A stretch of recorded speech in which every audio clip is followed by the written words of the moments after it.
Welcome to The Detail. I'm your host, Cathy Antunes, and you are listening to The Detail on WSLR 96.5, LPFM in Sarasota, Florida, and WBPV 100.1 LPFM in Bradenton, Florida. Well, in this half of the show, we're going to be talking about dark money or political committee money in our city election. August 23rd is election day for the school board. It's also primary day for many races, including the City of Sarasota City Commission at-large races, Sarasota County Commissioners. With me today is Susan Chapman. She has been a Sarasota City Commissioner, Code Enforcement Officer, Planning Commissioner. I don't know too many people who know more about local government than Susan Chapman. So Susan, thank you so much for joining me today. Thank you for having me. Yeah, so specifically, one of the reasons I was concerned and didn't want to see city elections move to November was how, in my old industry, we talk about share of voice. And in any field of where you're selling a product, when you're looking to persuade, you have a certain share of voice, right? There's a lot of noise out there in a marketplace. Well, likewise with elections, the thing about having municipal elections in the springtime is everybody's here and you really get to focus. The share of voice is large, but when it's on the November ballot, it's a crowded ballot. There's a lot going on. And so the share of voice that the city election has is less. It's just, our bandwidth is more narrow. And I know you shared the same concern about changing the date. Yes. Is that fair? Yeah. Well, we are, as predicted, we are seeing now political committees active in city elections. It's pretty jaw-dropping, actually, that one of the candidates who claims to be a neighborhood advocate, who, I know and like, Carl Schaafstahl, he's got a rather well-funded PAC out there advocating for him. And does this surprise you at all, Susan? Well, it disappoints me. I will say, not surprising, but disappointing. And I'd like to go back several years from that. I chaired the committee called the Citizens' Voice. And one of the issues that we worked on was campaign finance reform for the city of Sarasota.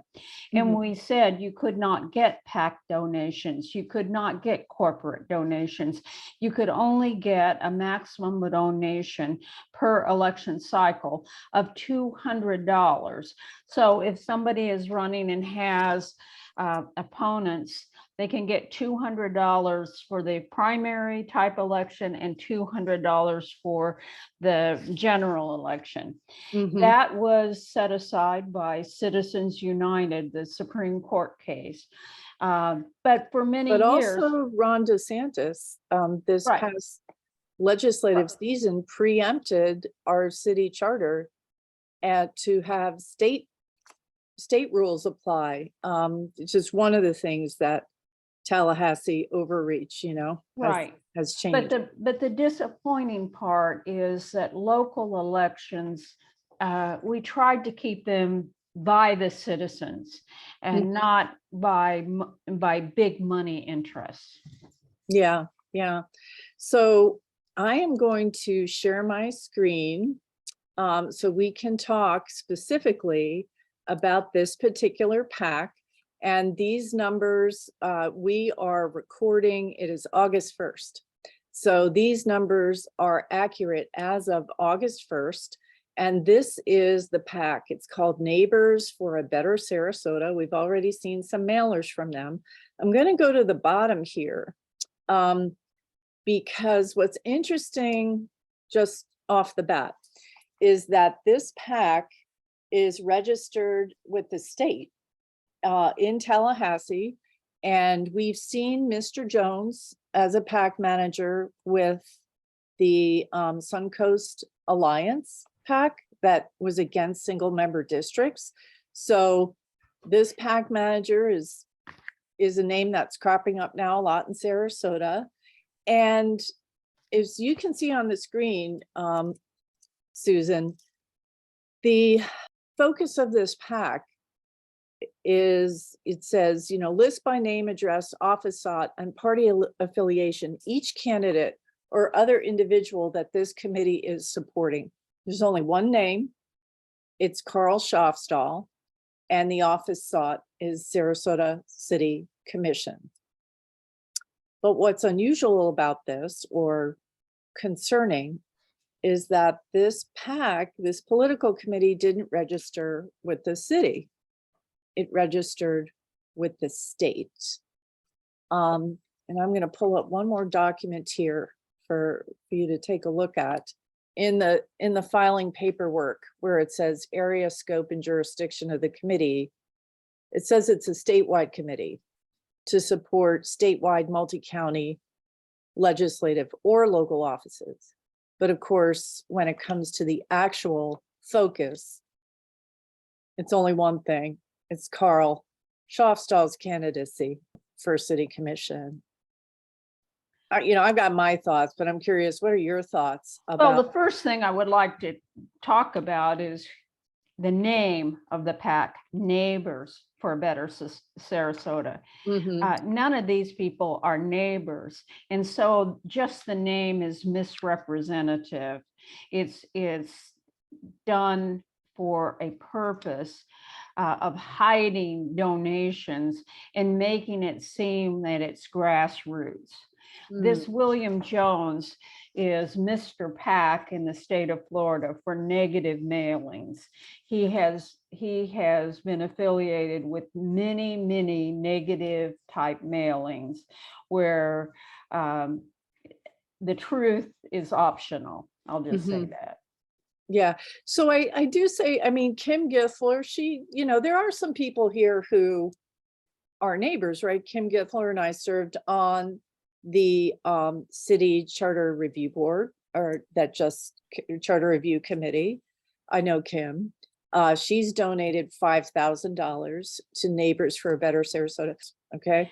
So Ms. Githler, Jim Bridges, who lives down the street from me.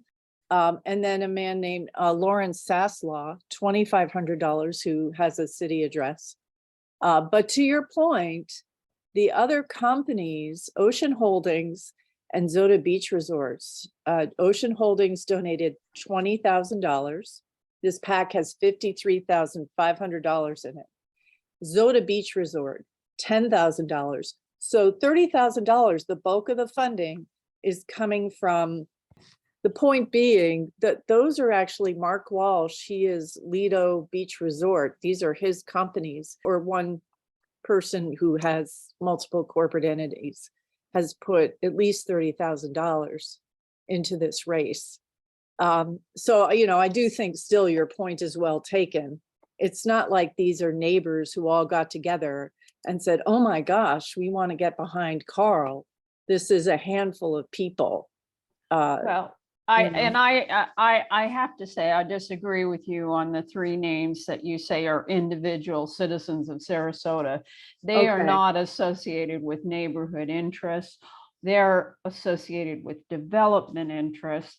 They're not associated with grassroots, ordinary people. They're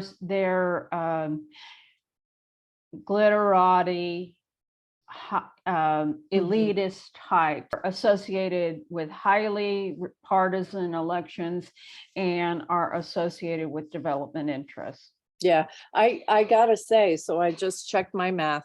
53,500 is correct. Right. I need to update this schematic. There's 5,000 from Benderson Development. Oh my gosh, how could I have made that error? Omitting, there's another 5,000 from Benderson Development, and then there's a company called Tampa Bay Pools out of Brandon, Florida. Why they care about a Sarasota race, I have no idea. But Tampa Bay Pools, and then Carl's company, Florida Play Structures, has given 1,000. So big money from a political committee. And the thing that's also interesting, because you've run for office, you ran for Yes. city commission, you got elected. I ran for office in 2010 for county commission as an independent. It was my clear understanding that coordination with a PAC was not permitted. Would you say, I mean, do I have that right? Yes. Yeah, I mean, okay, so here's the piece I'm looking. Coordination with a political committee by a candidate is not permitted. No. What I've got on the screen now, and this was July 14th. And by the way, when you get that handbook, you have to say that you've read it, right? You have to sign a statement saying you're going to play by the rules, Yes. right? Yeah. Right. Okay, so here on July 14th, now this is Mr. Schaafstall's campaign finance reports. He's reporting an in-kind donation, okay? So an in-kind donation is a service, and you have to put a value on the service. It's not cash. Here it's photographs. So any reasonable person looking at this would say, okay, Carl Schaafstall's campaign accepted $1,000 in-kind donation for photography services. From who? From Neighbors for a Better Sarasota, the political committee that he's not supposed to coordinate with. Yes. Is this, you know, I look at this, I'm like, I've never, ever, you know, I've looked at a lot of PACs, right? Right. Local, I've never seen this. And it doesn't look kosher to me. What's your take on this? Well, campaigns have become a money free for all. And let's talk about these people that we're looking at are highly partisan people. The city elections are supposed to be nonpartisan. So all of this is very disturbing because it shows you that the people's voice is being subjugated to big money interests. Yeah.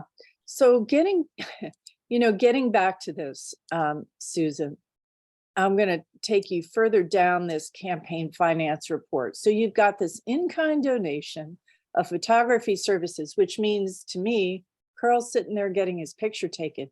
How could he ever reasonably deny that he didn't know that this service was being done on, by a PAC for him, by a PAC dedicated to supporting him?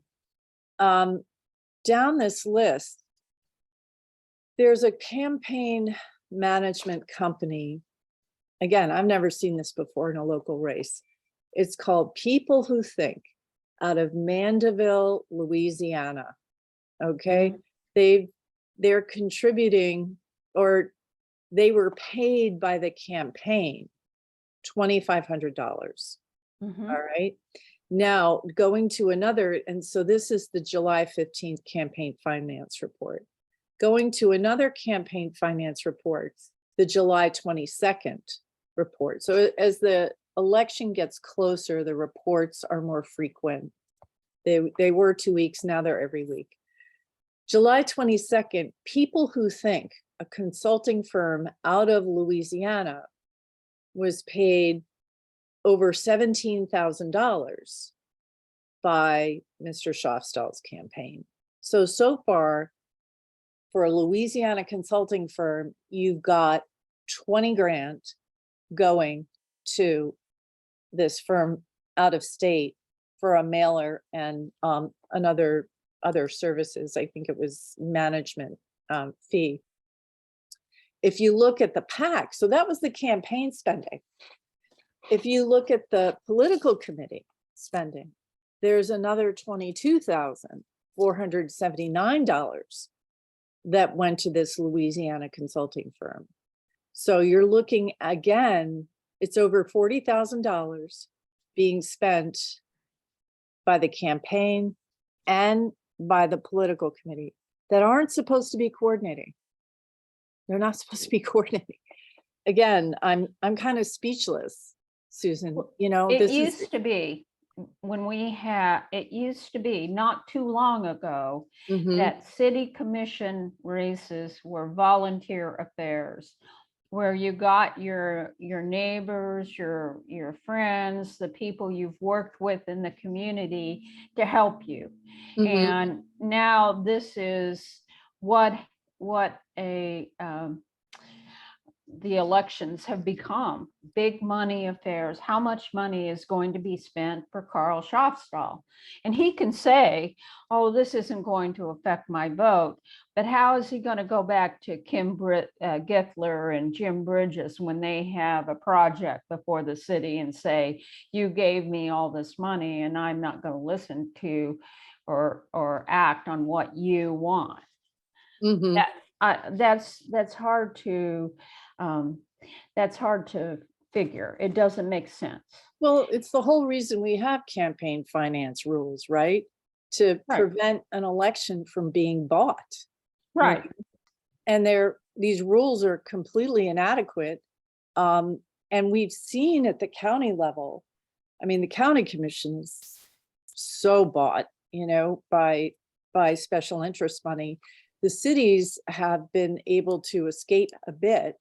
I think the city of Sarasota has actually done a good job of not being beholden to big money, although it's always going to have an impact.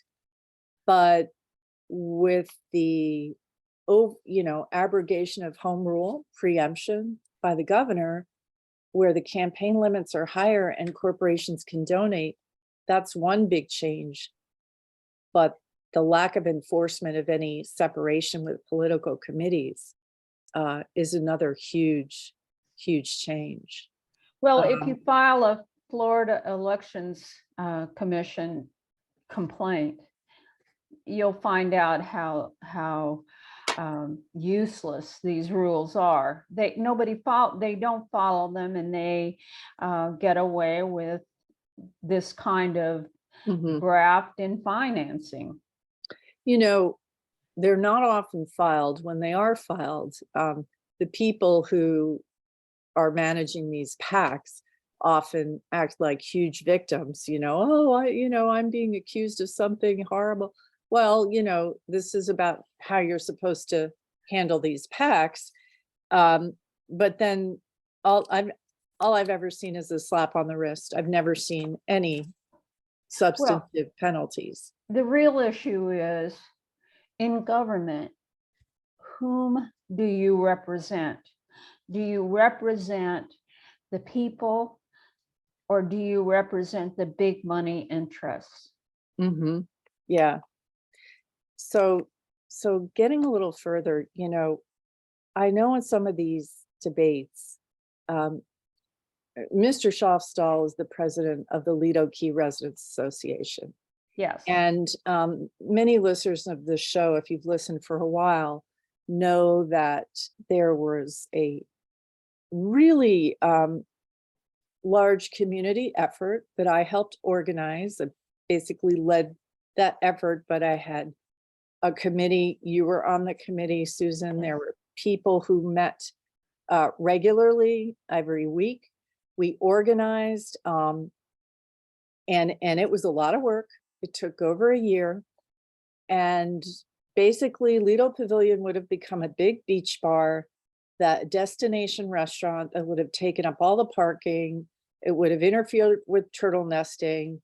Um, it would have changed the nature of Lido Key.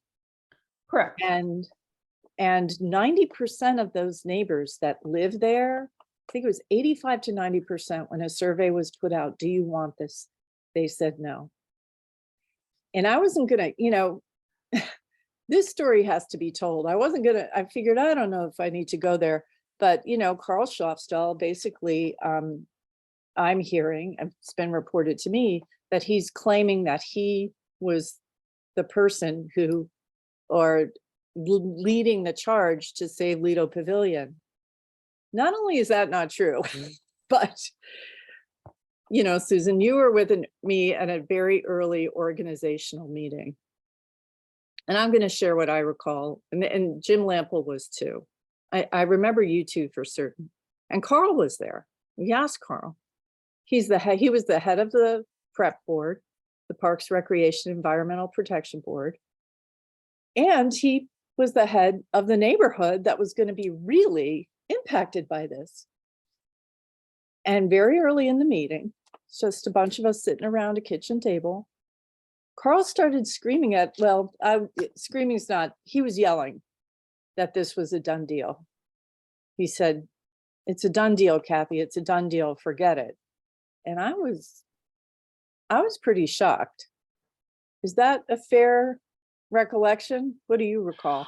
I would say screaming is a more appropriate word. Not only was Carl very hostile, it was very negative, the energy that he was putting off. Anybody who knows Carl personally knows he's a very, very big man, and he used his size to try to intimidate us.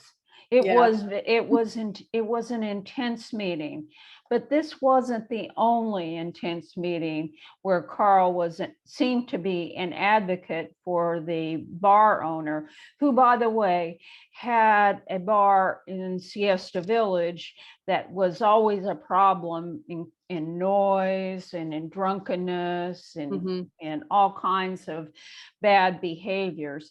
And so to essentially for the city to subsidize this development was outrageous, because Lido Key is not even the same as Siesta Key has become. So if you're not familiar with Lido Pavilion, it's got a really nice pool. It's got like a snack bar. It's very family friendly, and it was going to become like a sports bar with cabanas rented for $100 a day. It was going to be expensive for families. The beach parking would have been taken up by people going to the restaurant. But to your point, Susan, it was shocking, actually, to me. Right. And I just said, well, I don't know what I'm doing here then, Carl. Why don't I just go get my nails done? Are you serious? We know it's not a done deal. But Susan, you were at other meetings that I did not attend. Yes. And what did you witness at other meetings? Well, I used to attend almost every Lido Key Residents Association meeting as an elected representative. I remember when the proposed developer came in, and it was like Carl was acting in their favor, and the neighbors were outraged. And Carl, again, was very hostile, very confrontational, in a very intense way. And the neighbors were highly offended. Highly offended. Yeah, there's a way that, so, during the effort, because I'd say we had about 10 core people that met weekly and planned out, our efforts. And then it's ironic because Mr. Walsh, the guy who's given 30 grand to this PAC supporting Carl, he was also litigating against this beach bar. Maybe he's not aware that Carl was, at least I would playing both sides, is maybe kind, because when it came to how he was with us, he was not supportive of our efforts. But when we were having training sessions at Selby Library to educate people about giving competent, substantial input, because at any land use hearing, you can't just say, I don't like it. You have to give reasons why. You have to give reasons why a project actually fails to comply with the city plan, the comp plan, or code. He was kind of heckling us. Do you remember that at that meeting? Yes, I do remember that. And one of the things about this proposed development was that children, to use the public restroom, had to walk right by the bar. And it was just so offensive in every way, the way this was allowing what was a public asset to be privatized on behalf of this hooligan type bar. Yeah. So, why are we bringing this? Why do I bring this up? Well, first of all, we've got PACs now active in city elections. That didn't used to happen. Number one. Yes, Number it didn't. two, we've got a gentleman running who claims to be a neighborhood advocate that we have seen. I've seen him throw his neighborhood under the bus on one of the most important issues that came before the city about Lido Key ever since in 20 years that I've lived here. It was really shocking. We're just seeing changes that I think I would prefer not to have to organize to save an amenity that should never be threatened.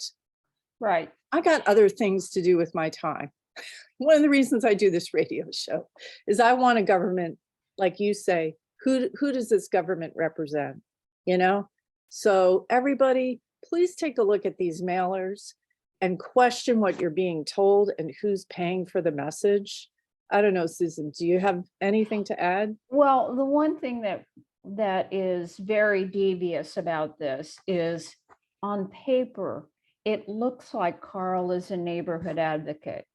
This PAC looks like it's advocating for neighborhoods.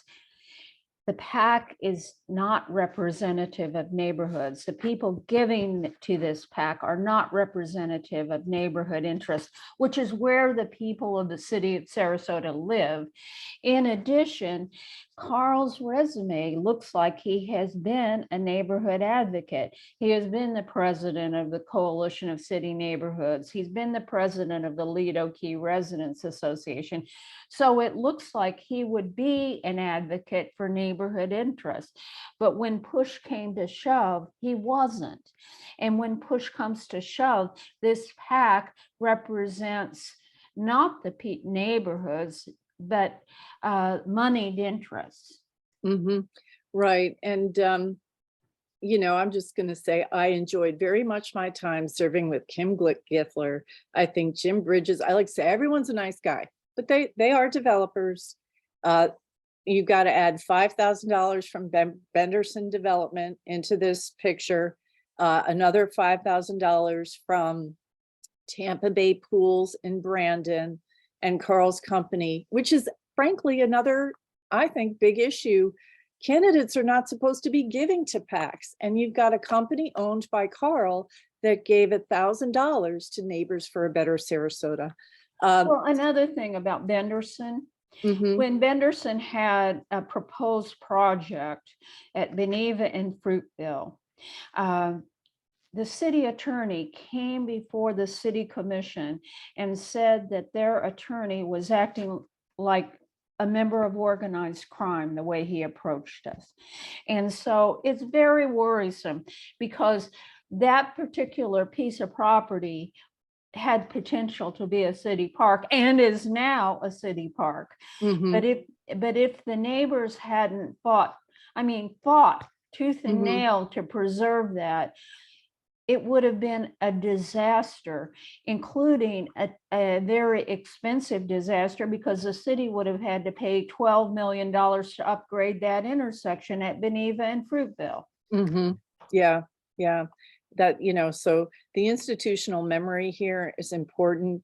I think people do need to know when a neighborhood leader says they've got your back, but they've betrayed you. Rather, you and I weren't the only witnesses in that meeting to what happened.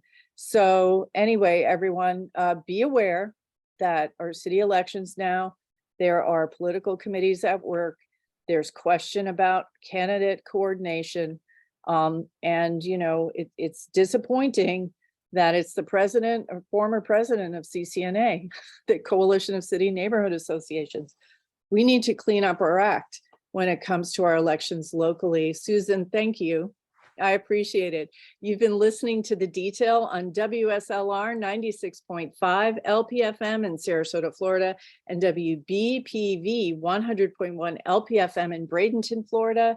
August 23rd is election day for the school board, and it is primary day for the city commissions, the county commission, our state and even national elections. So be sure to make a plan to vote on August 23rd or get your mail-in ballot in. Early voting starts on August 13th. You can go to sarasotavotes.com or votemanatee.com to check your registration, find out where your precinct is, and make your plan to vote. Thank you all so much for listening.